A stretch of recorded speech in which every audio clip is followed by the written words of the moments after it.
This is the Mop-Up Men podcast. My name's Justin Trinity. Along with me is co-host Kenny Baseball.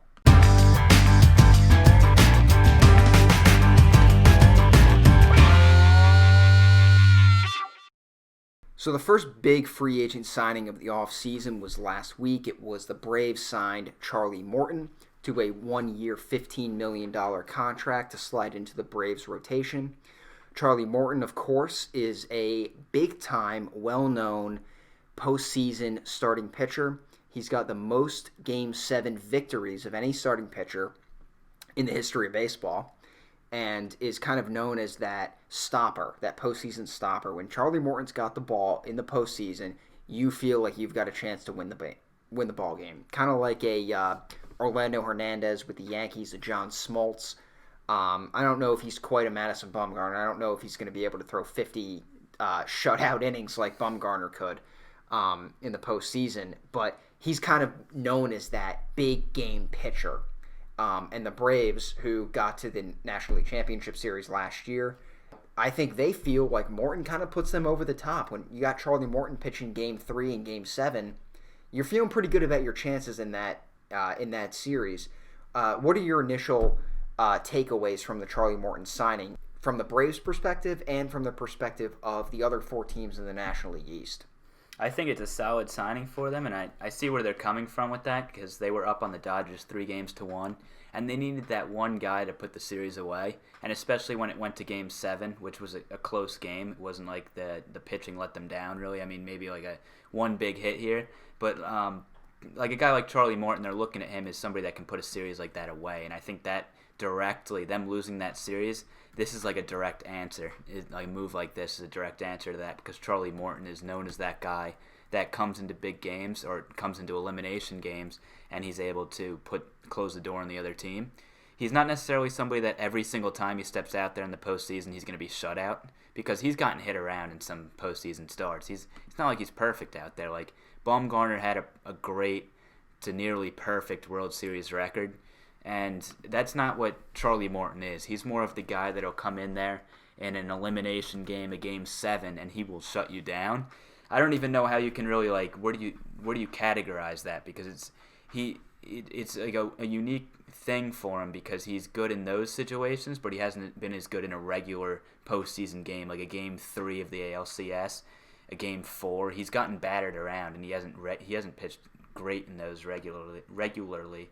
But for the Braves, I think it's a solid move. I don't necessarily think that it puts them over the top as much as they might think it will. The other teams in the division, it doesn't make them really look at them that much differently, because it's just one guy that's aging, and I don't know how many innings he's going to be able to throw. He showed that he got hurt a few times this year, and he might start breaking down a little bit. So he's not somebody that you're necessarily afraid of. Yeah, no, I think you're going to get 160, 170 quality innings from Charlie Morton in the regular season, and then come postseason, you're going to get a guy who's kind of been there before and can kind of draw on his postseason experience. He's got a great postseason resume.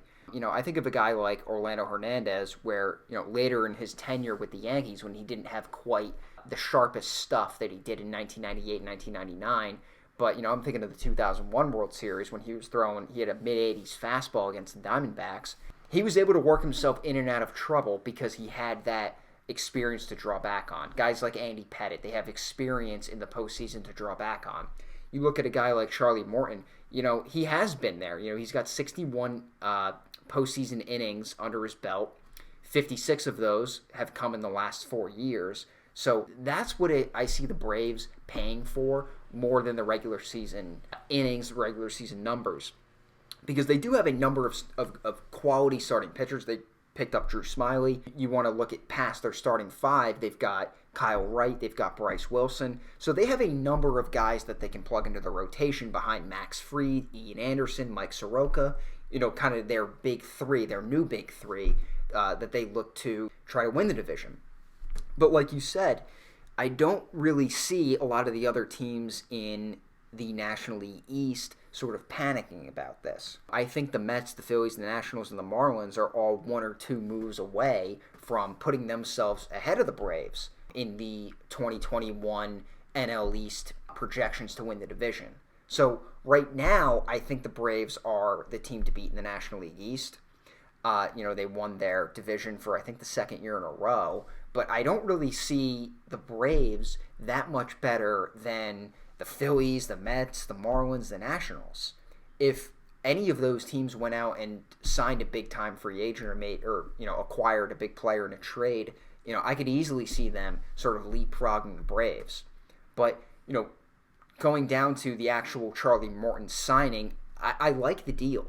There's not too many bad one-year deals. There's not really a huge floor for this deal. If Charlie Morton doesn't pitch well, you forget about it. It's 1 year. You move on to the next year. You've still got a lot of good pitchers in that rotation. But, the upside of this deal is having Charlie Morton start Game 3 of the first, second, and potentially third round of the playoffs. And I think that's kind of where the Braves' mindset was going into this trade. Yeah, overall, I think as if you're a Braves fan, you look at it and you're happy because it makes you feel a little more comfortable with that rotation, especially since they didn't really have Mike Soroka for pretty much the whole season and into the postseason. You look at that as you add a guy like Charlie Morton and Soroka to your rotation next year, and in the postseason you have those two extra guys. So you feel more comfortable if you're the Braves, especially on a low-risk deal like Charlie Morton's one-year deal. Yeah, absolutely. Now, there are some question marks about the Braves' rotation still. You have Ian Anderson, who pitched very well last year. He pitched well in the postseason. He was a top pitching prospect. But he was not a guy who pitched that many innings in 2020. I mean, he's considered a guy who's going to be one of the guys they rely on come 2021. He only threw a handful of innings this year. He doesn't have a ton of major league experience. You get a guy like Mike Soroka, he was hurt. And you bring in a guy like Drew Smyly. I'm not a big Drew Smyly guy. I don't really understand the hype around Drew Smyly. He got $11 million over a one-year deal. I think that was a massive overpay. He has not he's, I think, thrown 140 innings since 2016. So, there's question marks about a number of these Brave starters. Now, one of the things that Morton did to this rotation is he did solidify it to an extent. He's going to give you a certain number of innings, I think 160, 170 innings in 2021, and he's going to give you some stability, some experience in the postseason. So from the Braves standpoint, I like the move, but I don't think that it necessarily puts them over the top where you say, okay, these guys are the teams, this team is the team to beat regardless of what the other four teams do.